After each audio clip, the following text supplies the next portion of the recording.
Hey guys, welcome back to WEBoLOGY Learn for Good. I'm Aakash Biswas and I'm a freelance web developer. And let's get started with HTML. Yeah, it's been a long time since I had uploaded the second video, almost a month back. And ever since then, I couldn't upload the remaining video tutorial on HTML because I was quite busy with my freelancing work and also my computer was literally fucked up. And so in this video tutorial and also the remaining video tutorials, I'll try and speak slowly and at a constant rate and try and improve my pronunciation as well. A gentleman in the previous video, in the second video, had pointed out that I speak too fast and I slow down, and again I speak too fast, so he couldn't quite understand what I spoke. uh, yeah, and so the reason why I spoke that way was because these things come quite naturally to me. The terms HTML, what are elements, what are tags, so p tag, so h1, what is h1, what is h2, so body element, what's a HTML element, etc.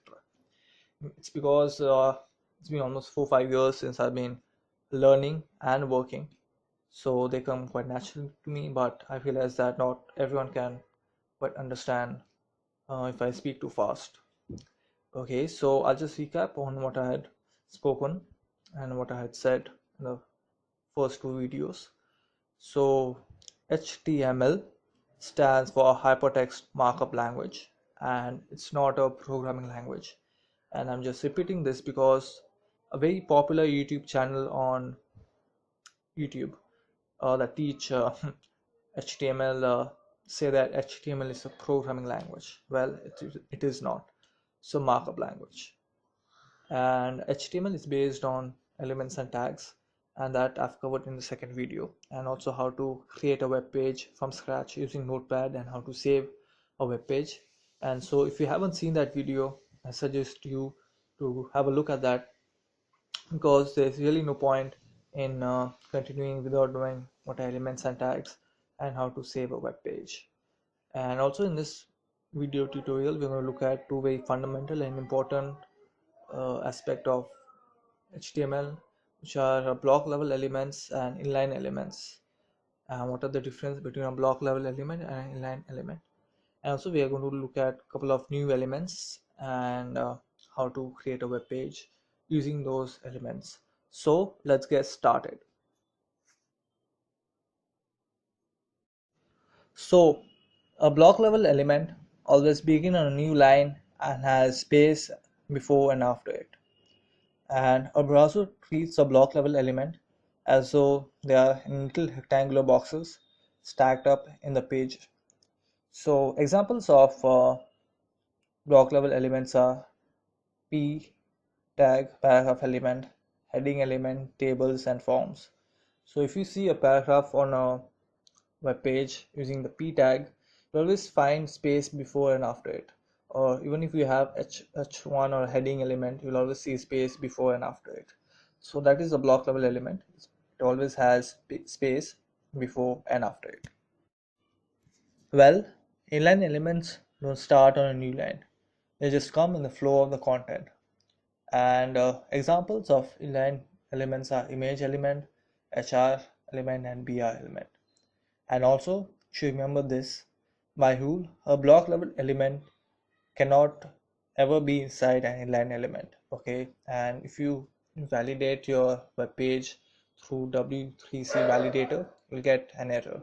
So just remember this, and remember, whenever you code, just make sure you never put block level elements inside inline elements.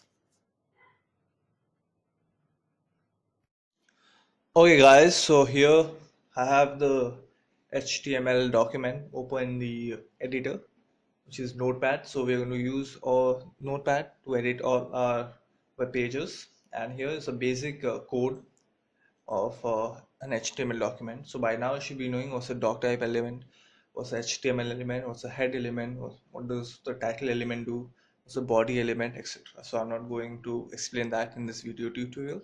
If you want to know them, you can have a look into the second video. And if you don't know what they are, there is really no point in continuing further learning new elements.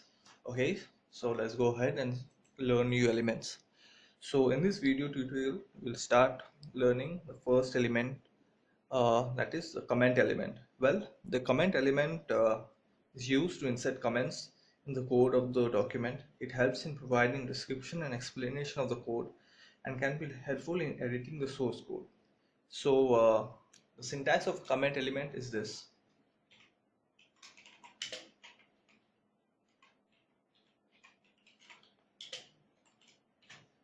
And also the browser ignores the comment and is not displayed on the browser. So this is the syntax.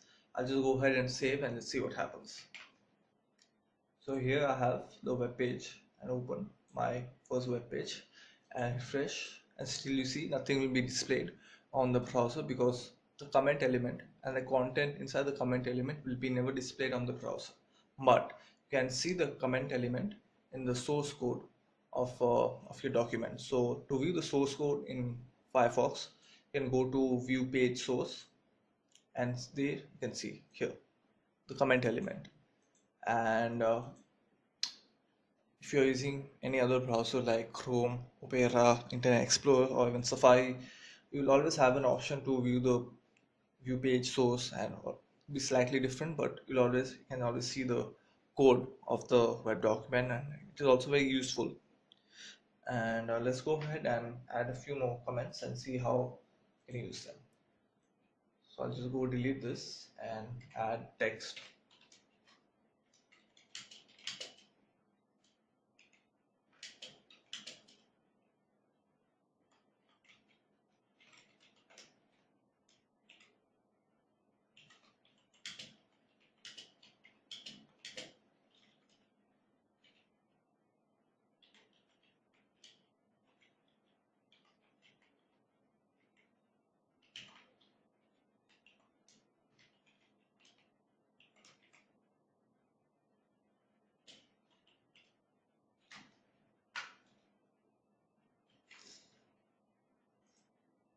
And refresh the page, and there you see I've added text, but the comment that I added won't be shown on the browser. So we can have a look at that in the page source. See.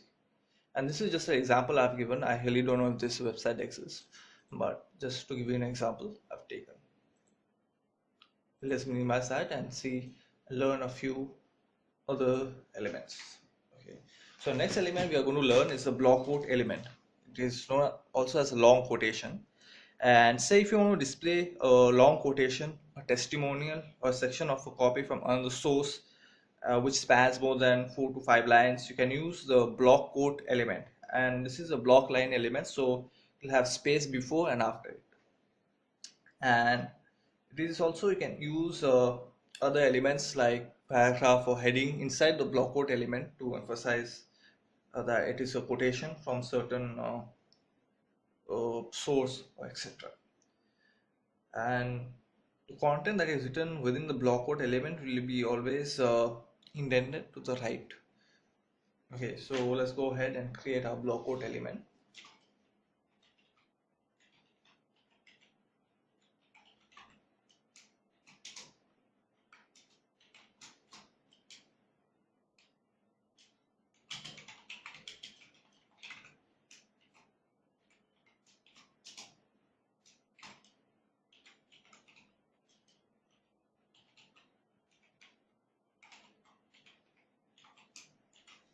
I'll go ahead and save that and see what happens.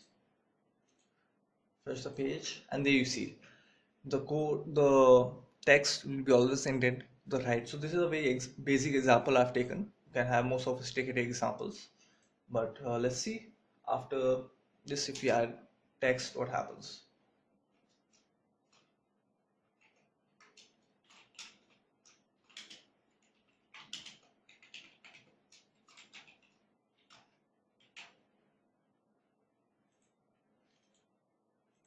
There you go. You can see the difference between a block quote element and a normal paragraph element. The block quote element will be always intended to the right, and the paragraph element will come in the flow of the browser. Okay, let's go ahead and learn a few other elements. So next element we are going to learn is the emphasize text element or the em tag, and it is used to emphasize text which is more important than the rest of the content, and it is displayed the text that you emphasize is displayed in italics format, style format. So I'll go ahead and show you that.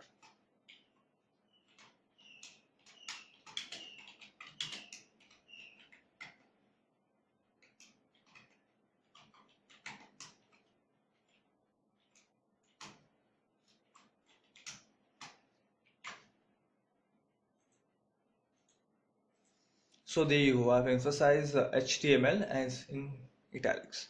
So this is important. If you want to emphasize a particular word or particular sentence, you can use the EM tag. Okay, so let's go ahead and learn our next element, which is the code element.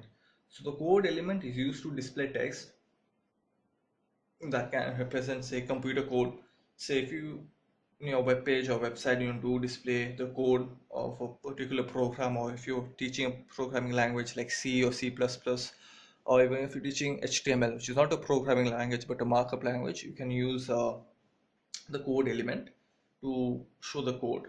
And the font, the code element will be always in monospace font such as Courier. So let's go ahead and give you a basic example of the code element.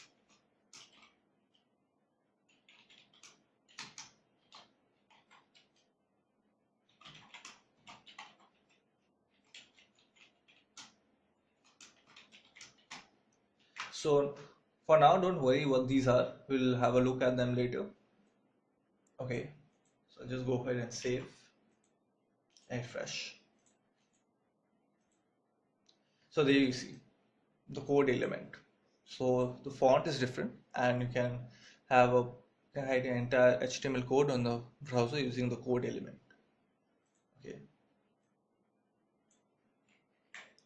So the next element we're going to look at is the inserting text element, or the INS element, and it is used to indicate that the enclosed text has been inserted in the document, and the inserted text will have an underline underneath. So let's say I love HTML and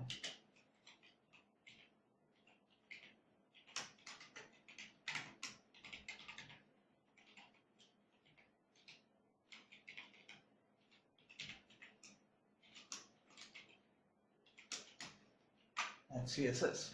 Okay, let's go ahead and save that and see what happens.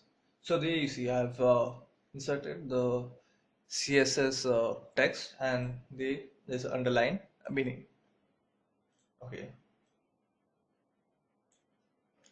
So the next element we're going to learn is the deleted text element, and it is used to indicate that text has been deleted. Say if you have a particular document and inside that you have a text which is outdated and you don't want to show that, you can delete the text, and the browser makes a strike through the text to indicate that it is deleted. So let's go ahead and add that.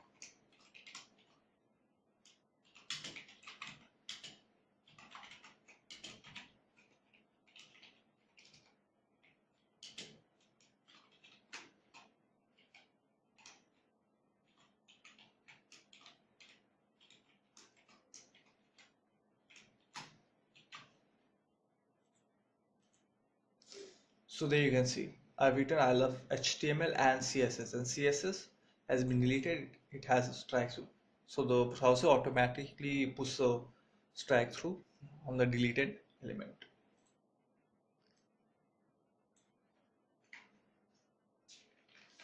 Okay, so the next element we're going to look at is the subscripted text, or the sub element, and it is basically used to write subscripted text which are used to in mathematical formulas, or in chemical formulas, and the text appears below the baseline. So let's go ahead and add the formula of water.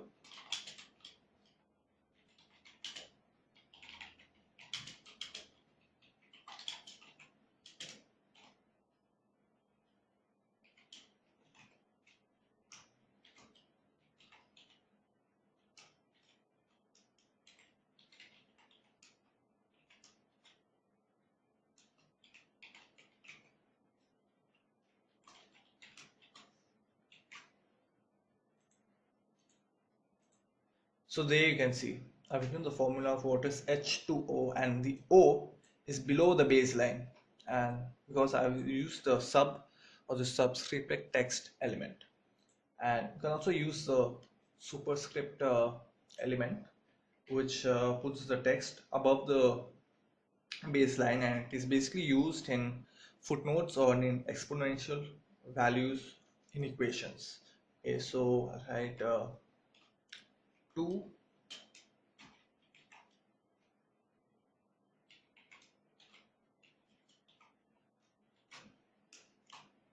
to the power 2 will equal to 4. So let's go ahead and see what happens.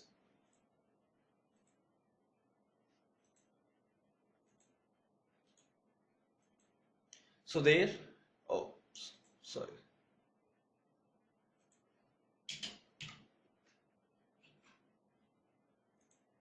So there you can see 2 to the power 2 equals 4, and this is the superscript element that we have used.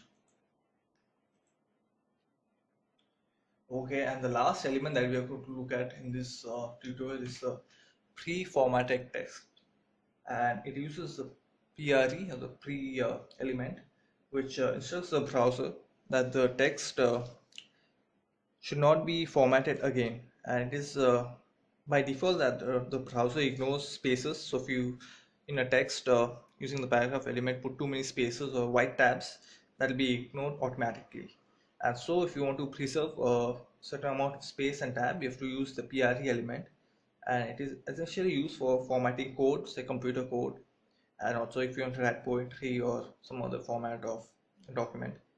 And thus the browser displays the text in a monospace fonts such as Courier New. So let's go ahead and create our PRE element.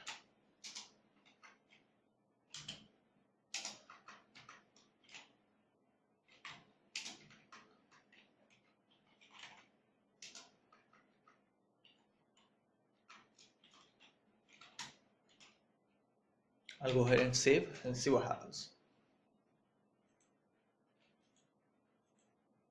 So there you can see the browser has maintained the spaces. Okay, if I do this similarly with the paragraph element, the p tag,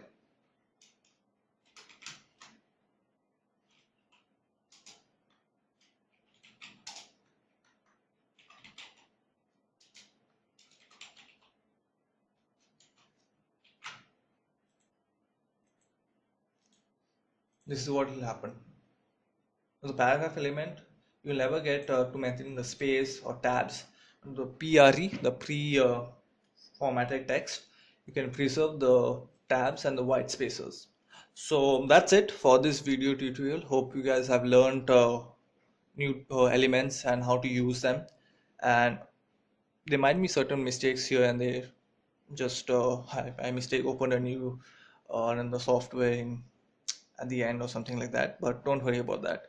So just make sure to comment, like, share and subscribe, and keep coming back to WEBoLOGY, learn for good. And thanks for watching.